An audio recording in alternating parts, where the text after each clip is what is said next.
La division entre parents et enfants, voilà, à cause des prétendues révélations. Que dit la Bible? Nous vous invitons à donc ouvrir la parole de Dieu dans le livre de Matthieu, le chapitre 10, le verset 35. Et je pense que c'est l'un des versets qui envoie les uns et les autres de fois à se ruer, à se liguer contre leurs géniteurs, contre leur père, leur mère, contre leurs frères, leurs sœurs, leurs aînés, d'autres même affrontent verbalement, d'autres même fustigent, d'autres même fuient, d'autres abandonnent, d'autres humilient leurs géniteurs au nom soi-disant de la religion. Que dit la parole de Dieu? Allons-y rapidement en Matthieu chapitre 10, le verset 35. Comme tu peux le voir affiché à l'écran, la Bible dit ceci, je cite: « Car je suis venu mettre la division entre l'homme et son père, entre la fille et sa mère, entre la belle-fille et sa belle-mère. » Donc quand nous lisons Matthieu, nous avons tendance à avoir un discours guerrier que tient le Seigneur Jésus-Christ, présentant ainsi voilà une opposition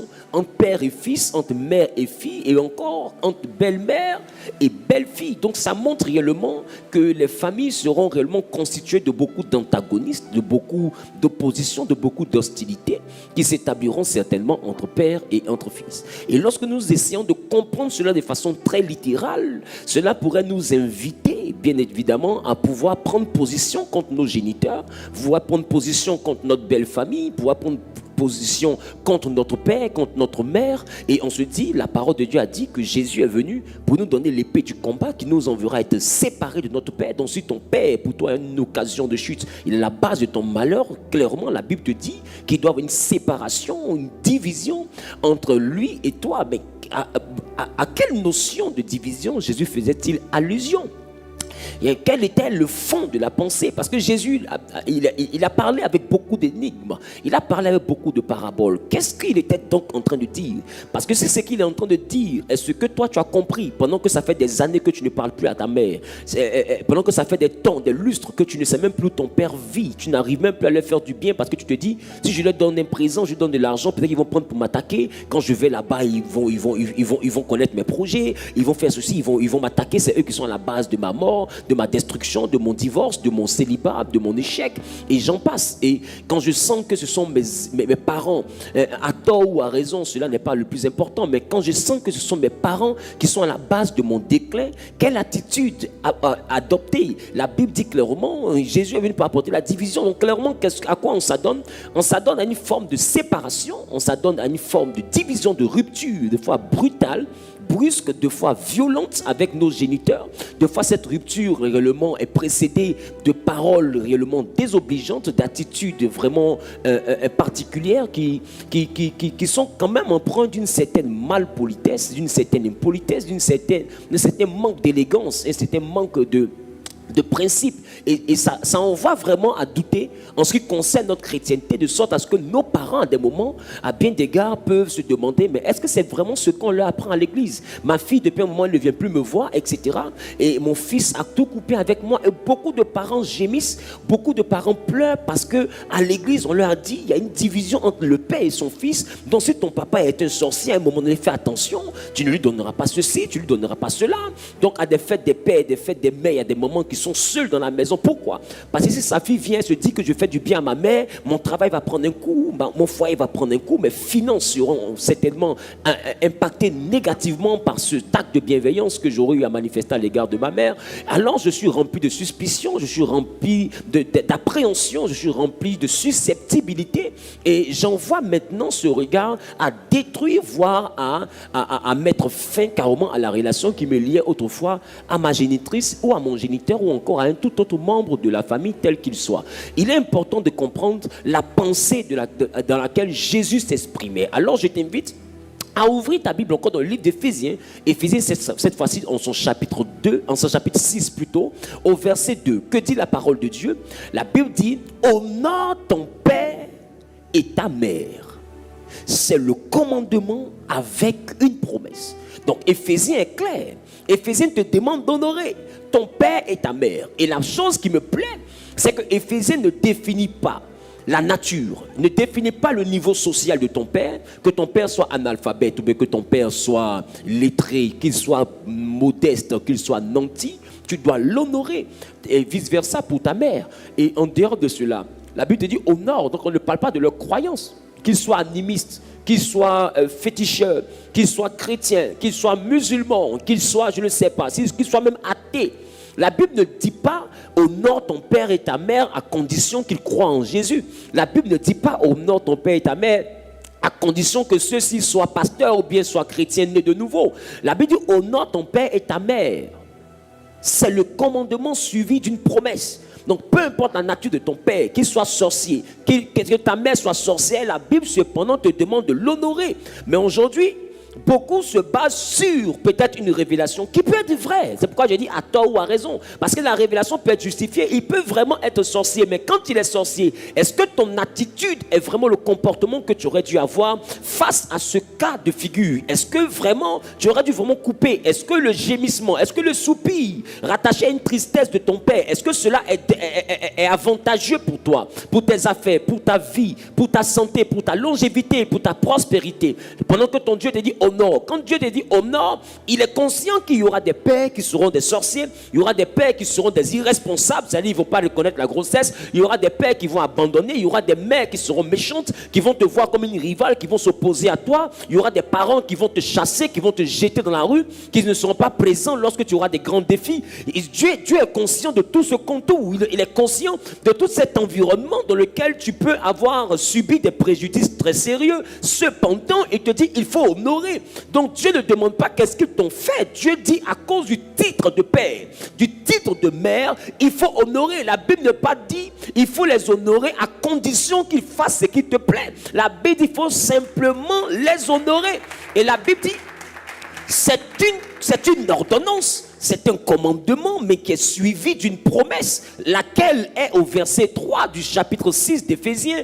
On peut afficher le verset 3, s'il vous plaît. Quelle est donc cette promesse qui est rattachée à l'honneur dû aux parents? Cette promesse est celle-ci. Il dit, afin que tu sois heureux. Donc, il y a donc une promesse de bonheur. Numéro 1, le bonheur, être heureux. Et donc, ça veut dire que si tu es malheureux, ça peut venir du fait que tu n'honores pas tes parents. Donc, honorer les parents garantit ton bonheur.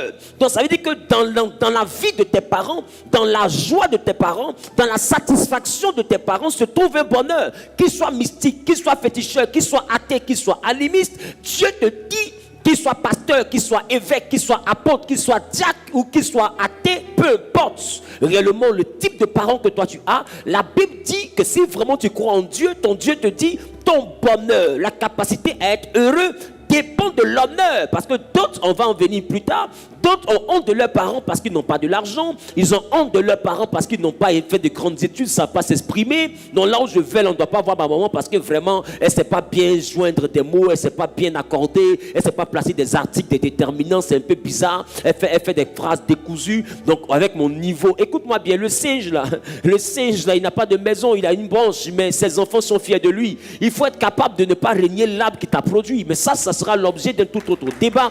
Mais pour l'instant, la Bible dit, numéro 1, si tu honores ton père, tu seras heureux. La question, c'est de savoir, est-ce que tu préfères te séparer de ton père ou bien est-ce que tu préfères l'honorer et être heureux? Il faut choisir.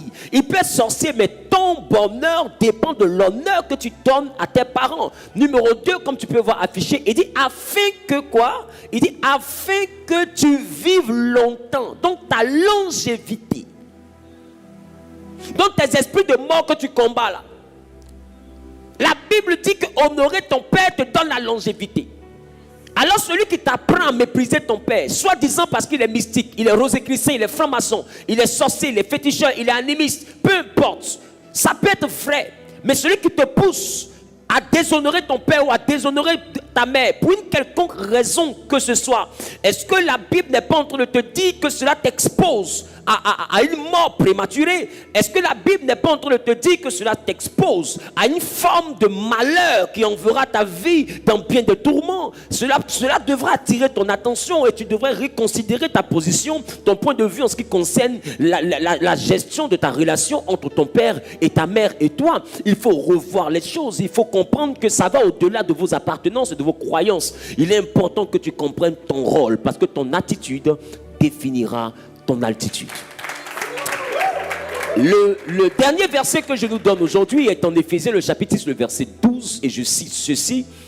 Comme tu peux voir présenté à l'écran, Éphésiens chapitre verset 12, il dit, dans le même chapitre, on te dit, honore ton Père, on continue en te disant, on n'a pas à lutter contre la chair. Nous n'avons pas à lutter contre la chair et le sang, mais contre les dominations, contre les autorités, contre les princes de ce monde des ténèbres, contre les esprits méchants dans les lieux célestes. Donc, en même temps qu'on commence le chapitre 6 en te disant d'honorer ton père et ta mère, on poursuit pour te dire que s'il y a une lutte, cette lutte-là n'est pas physique. Ça veut dire que si ton papa est vraiment sorcier, le combat là n'est pas rattaché à l'impolitesse avec laquelle tu vas lui parler. Le combat est rattaché à un combat purement spirituel. Il faut pas envoyer les combats à changer de dimension. Le combat que Dieu t'autorise. Donc quand Jésus dit, il est venu pour apporter la séparation, ce n'est pas une séparation physique, c'est une séparation spirituelle. Ça veut dire quoi? Physiquement, si ton père te parle, tu l'honores. Quand c'est la fête des pères, tu lui fais du bien. Maintenant, s'il prend ton argent pour s'envoler, spirituellement il ne va pas croiser une fille qui l'honore. Spirituellement il va croiser une fille qui est une gladiatrice, qui a une épée du Saint-Esprit dans sa main et qui va se défendre parce que l'Éternel t'a donné le pouvoir de marcher sur le serpent, le scorpion, sur toute la puissance de l'ennemi. Donc si ton père ou ta mère ont décidé d'être des ennemis, spirituellement vous allez vous combattre, mais physiquement tu dois l'honorer. Donc il ne faut pas mélanger les deux choses.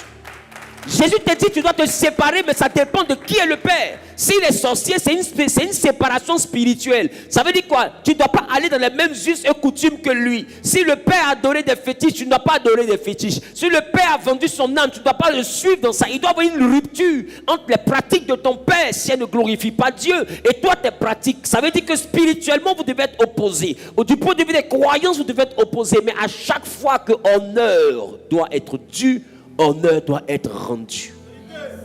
Il est important que tu saches clairement définir le champ du combat. Et je pense qu'aujourd'hui, à cause des songes qui sont deux fois des mensonges, à cause des visions, à cause de l'autorité de certains pères dans la foi, qui pensent être en train de mener un bon combat, donc je ne suis pas en train de les blâmer ou de les fustiger. Loin de moi la prétention de dire qu'ils ne sont pas des oins à cause peut-être d'une erreur, parce que l'erreur est dite humaine. Ça peut être un mauvais jugement, une mauvaise approche, ça peut être réellement une chose de laquelle Dieu ne l'a pas encore donné le discernement. Mais eux, ils t'exhortent, c'est bien entendu dans ton bien. Mais est-ce que ton bien te fait du... Est-ce que ce qu'ils te donnent comme conseil, bien entendu pour ton bien, est-ce que c'est parce qu'ils font cela pour ton bien que cela te fait du bien? Ça fait deux choses. Ils le font pour ton bien, mais est-ce que ça te fait du bien? Ils te disent, il ne faut pas aller chez ta mère. C'est pour ton bien qu'ils disent ça, parce que ça peut bloquer ton mariage. Mais est-ce que ça te fait du bien? Parce que la Bible dit, ton bonheur dépend de l'honneur. Ça veut dire quoi? La fête des mères, tu dois faire du bien à ta mère. Tu ne dois pas vivre dans un endroit où il y a climatisé, et puis ta maman vit dans un endroit où il n'y a pas de ventilateur. Quand on te pose la question, tu dis c'est parce qu'elle est sorcière. Mais pendant qu'elle est sorcière, tu payes une voiture pour le pasteur. Ta maman n'a pas de voiture. Tu payes une maison, tu payes un terrain pour les hommes de Dieu. Tu fais du bien, mais ta propre mère, ton propre père, il n'a même pas d'habit décent. Et quand on te pose la question, c'est lui qui attaque mon avenir. C'est lui qui attaque. Écoute-moi bien. Ton père est un élu de Dieu. Ta mère est une élue de Dieu. Pourquoi je le dis? Parce que la prophétie que toi tu es, la grande destinée que toi tu es, dans le ciel, quand Dieu s'est demandé qui peut abriter cette prophétie, qui peut envoyer cette prophétie à se faire chair, qui peut envoyer ce tête beau que j'ai créé, qui est ma fille, qui est mon fils, à devenir être humain et puis accomplir une grande destinée. La Bible dit que parmi les milliards d'hommes, ceux qu'il a connus d'avance, il les a prédestinés. Ça veut dire quoi? Depuis le ciel, Dieu te connaissait et il a choisi un homme, il a choisi une femme. Donc quand tu regardes ton père, il faut comprendre qu'il y a plus sage que toi qu'il a choisi. Il y a plus voyant que toi qu'il a choisi. Dieu l'a vu et Dieu l'a choisi. Dieu savait son présent, Dieu savait son passé, Dieu savait son futur. Dieu savait qu'il allait vivre toute une vie sans accepter le Seigneur. Mais dans le ciel, pour que ta destinée s'accomplisse, Dieu a jugé bon que ce soit lui ton père. Tu n'es pas plus sage que Dieu. Dieu sait pourquoi. Parce que laisse-moi te dire, la fin d'une chose vaut mieux que son commencement, mais la manière dont ça a commencé définit comment ça a fini. La grande destinée que Dieu te donne est rattachée à cette famille complexe et compliquée dans laquelle tu es né. Il ne renie pas ta famille, c'est renier ton origine. Et si tu renies ton origine, alors tu bâcles la fin. Il est important de comprendre, c'est une suite logique. Nous sommes dans une destinée dont tu ne peux pas couper avec une portion de toi. Sinon ton témoignage ne sera pas complet. Tu ne peux pas couper avec une portion de ton histoire. Couper avec ton père et ta mère. Mais les mots que tu arrives à dire, c'est eux qui t'ont montré ces mots. Ils t'ont scolarisé. Diables qu'ils sont, ils t'ont allaité, ils t'ont protégé. Ils s'envolaient la nuit, mais quand ils atterrissaient le matin, ils allaient travailler pour que tu manges à midi. Ils s'envolaient la nuit comme des sorciers, mais quand ils atterrissaient le matin, ils partaient vendre des galettes pour que tu partes à l'école. Quand tu étais malade, ils s'inquiétaient. Malgré qu'ils étaient sorciers. Tu vas dire non, ils ont fait ça parce qu'ils voulaient bien me manger après. Ça, tu es libre de penser ça, mais quand même, ils se sont inquiétés. Ils se sont endettés pour te soigner. Qui a mis ce amour-là dans le cœur de ce sorcier? C'est Dieu. Parce que Dieu avait une grande chose à faire avec toi. Et Dieu a mis un amour que la sorcellerie ne pouvait pas comprendre. Un amour qui a permis de te protéger, de te nourrir, de te garder. Alors ma question, face à tout ce bien, est-ce que tu peux bâcler cela parce que tu as eu un songe? Est-ce que tu peux bâcler ce bien-là parce que tu as eu un père spirituel qui te dit ce que tes parents, tu aurais aimé que tes parents te disent? Ce World Talk a pour but de t'envoyer à revoir ta position. Tu ne vas plus chez ton père. Mais je veux te dire, deux fois, les problèmes que tu as sont rattachés directement au déshonneur que tu donnes à tes parents. Et quand tu emportes ta foi avec la parole de Dieu, Dieu ne peut pas t'aider parce que Dieu a mis sa parole au-dessus de lui-même. Donc Dieu ne peut pas aller contre sa parole. Et quand sa parole te dit qu'il faut honorer ton père, quand tu ne l'honores pas, la parole de Dieu ne peut pas se produire dans ta vie. Or, Jésus que tu pries là, il est la parole de Dieu faite chair. Donc ça dit que tu ne peux pas aller contre la parole de Dieu et puis dire que tu suis Jésus et que tu comptes sur Jésus pour te bénir. Pendant que Jésus même est la parole. Et la parole te dit honore. Et toi tu déshonores et tu dis que Jésus qui est la parole va me bénir. C'est comme si tu dis une chose et en même temps tu dis son contraire. Parce que quand tu dis au nom de Jésus, c'est comme tu dis au nom de la parole faite chair. Méditons ensemble. Et comme je l'ai dit tout à l'heure, je pense m'être clairement étalé sur le sujet. Que Dieu vous bénisse, que sa grâce et sa paix soient sur votre vie. Comme je vous disais, nous avons ici à gauche comme à droite des bien-aimés dans le Seigneur. Mais Dieu, par sa grâce, a permis qu'aujourd'hui nous puissions avoir une invitée très spéciale, une invitée particulière. Voilà la source d'un équilibre dans ma vie. Une personne vraiment qui est vraiment une bénédiction pour moi parce que tu peux voir aujourd'hui une nouvelle version, ma manière de me comporter, ma manière de parler et tout ce qui va avec. C'est parce que j'ai rencontré une femme. Amen. Et je veux vraiment bénir Dieu pour sa vie. Elle est sur ce plateau et je pense que c'est la première personne qui m'a posé la question. Voilà. Et elle va se présenter. Voilà. Bonjour à tous. D'accord, bonjour madame. Je suis Queen. Bonjour pasteur. Vous êtes Je suis Queen, la Queen. La Queen. La Queen. Mais la Queen de qui? La Queen de qui? La Queen du King, of course. Ah d'accord. D'accord, parce qu'on ne sait jamais, hein? On ne sait jamais. Voilà, dites-moi. Donc, bonjour pasteur. D'accord. Moi, j'avais une question. Oui. Donc, qui concerne comment se comporter face à une révélation d'un père spirituel qui nous montre que nos parents sont sorciers. Comment se comporter face à une révélation de notre père spirituel qui nous montre que nos parents sont sorciers. Moi, je vais aller dans le cas où la révélation est vérifiée. Ça veut dire qu'effectivement, ils sont sorciers. Il ne faut pas qu'on dise que peut-être qu'ils ne sont pas sorciers. Parce que ça peut exister. Mais moi, je vais dans le cas le plus extrême. Vous mettre. Le cas le plus extrême, ils sont vraiment sorciers. Donc, quelle attitude adopter? La Bible a dit tout dans l'Éphésiens, on n'a pas à combattre contre la chair et le sang. Donc, il faut faire la différence entre ton père que tu dois honorer et celui qui t'attaque spirituellement que tu dois combattre. Il y a deux personnes dans la même personne. Il y a deux personnalités dans la même personne. Il y a la personnalité de ton père que Dieu te demande d'honorer et la personnalité du sorcier qui est aussi le même père que Dieu te demande de combattre dans le lieu céleste. Non, c'est un combat spirituel. Ce n'est pas un combat qui arrive jusqu'à prendre les mains. On voit même d'autres veulent frapper leur maman. Parce que tu es à la base de notre malheur. C'est le coup de ta maman. Écoute-moi, tu es maudit. Attraper le col de ta maman, tu es maudit. Il y en a même qui prennent leur maman, il la font asseoir, il la tape. C'est une sorcière comme ça. Tout va finir. Les petits enfants l'insultent. Et la pauvre vieille, j'ai vu une vidéo comme ça sur les réseaux. Et la pauvre vieille était assise, elle ne peut pas se défendre. Elle est là. Et vous pensez que vous aurez le bonheur. La Bible dit afin que tu sois heureux. Elle est sorcière, mais vous venez de lui donner un boulevard pour vous détruire. Parce que là, maintenant, elle va vous détruire avec la parole de Dieu dans son camp. C'est-à-dire qu'elle n'est pas convertie, mais Dieu est dans son équipe. Déjà, mais elle est déjà mauvaise parce qu'elle est un mauvais cœur. Elle est déjà sorcière. Et maintenant, Dieu maintenant est dans son camp. C'est-à-dire que Dieu n'est pas dans son camp là. Il y a tout ce qu'elle a fait. Maintenant, vous serrez son cou. Dieu maintenant, dans le mercato, a été recruté dans son équipe. Et Dieu est devenu son attaquant de pointe. Mais toi, tu es mort. Ça veut dire qu'en réalité, quand on te demande d'honorer, là, c'est parce qu'on sait que le comportement va envoyer Dieu à choisir son camp. Donc tu dois avoir le bon comportement pour que Dieu choisisse ton camp. Si tu as le mauvais comportement, Dieu va choisir le camp de ton sorcier. Et si tu choisis le camp de ton sorcier, tu vas devoir te battre contre la parole de Dieu. C'est-à-dire contre Dieu lui-même. Et puis contre qui? Contre les sorciers qui veulent déjà te détruire. Est-ce que tu peux avoir longue vie? Voilà pourquoi on dit, afin que ta vie se prolonge, afin que tu aies longue vie. Et afin que tu sois heureux. Est-ce que tu peux travailler? C'est quelle offrande tu vas faire? Et puis Dieu qui est contre toi va te bénir.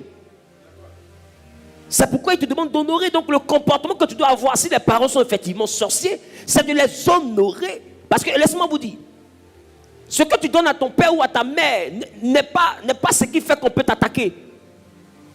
Il y a une chose qui dans ta nouvelle naissance n'a pas été renouvelée, ça s'appelle ton sang. C'est pourquoi Jean a dit, nous sommes nés de nouveau, pas par la chair, ni par le sang, ni par la volonté de l'homme, mais de Dieu. C'est-à-dire que le sang, là, tu as gardé le même sang. Or, les propriétaires de ce sang, là, c'est ton père et ta mère. Non, même si tu ne leur donnes pas l'argent, il y a quelque chose qui vous lie à vie. Et j'ai envie de vous dire, le père biologique et la mère biologique sont les propriétaires du corps. Dieu a donné un esprit, mais c'est ton père et ta mère qui ont formé ton corps. Voilà pourquoi Ève, en Genèse chapitre 4, à partir du verset 1er, elle dit, Adam connut Ève et elle enfanta Caïn. Et elle dit, avec l'aide de l'Éternel, j'ai formé un homme. Non, c'est à l'homme maintenant de former les hommes. Mais c'est Dieu qui donne l'esprit, maintenant l'homme donne le corps. Donc ton corps appartient à ton père et ton corps appartient à ta mère. Mais qu'est-ce qui doit se marier? Ton esprit ou ton corps? Ton corps, non? Qu'est-ce qui doit prospérer? Ton esprit ou ton corps? Qu'est-ce qui doit avoir des maisons? C'est ton esprit ou c'est ton corps? Qu'est-ce qui doit voyager? C'est ton esprit ou c'est ton corps? Si tout ça s'est rattaché à ton corps et que le corps a des propriétaires, père et mère, si tu déshonores les propriétaires, qu'eux ils sont fâchés avec le corps, est-ce que le corps peut prospérer? Voilà pourquoi la vie du corps est dans l'âme. Et la Bible te dit, prospère comme prospère l'état de ton âme. Mais ton âme, c'est ton sang, selon Lévitique 17:11. Ça veut dire que tes parents sont à la base de ta réussite ou à la base de ton malheur. Même s'ils sont bizarres, il faut les envoyer à te maudire et que les malédictions soient sans cause. Il faut t'arranger pour que le jour où il te maudit là, il te maudit et puis sa malédiction n'a pas de raison. Ça veut dire que sa malédiction est vide. Même s'il te maudit, ça ne peut pas te prendre. Pourquoi? Parce que tu n'as rien fait qui mérite la malédiction. Mais quand tu le frappes, quand tu l'humilies, tu as tout fait pour qu'il mérite la malédiction. Non, sa malédiction aura une cause. Je pense que je comprends un peu. C'est un peu comme si nous sommes dans un jeu de rôle où on doit avoir un comportement pour mettre la honte sur eux. C'est bon? Donc l'attitude à avoir, c'est plutôt une attitude de sagesse et de discernement qui nous permettra de faire la différence entre la révélation qu'on a reçue qui est purement spirituelle et le Père qu'on doit honorer qui est purement physique. On se comprend? Que Dieu vous bénisse.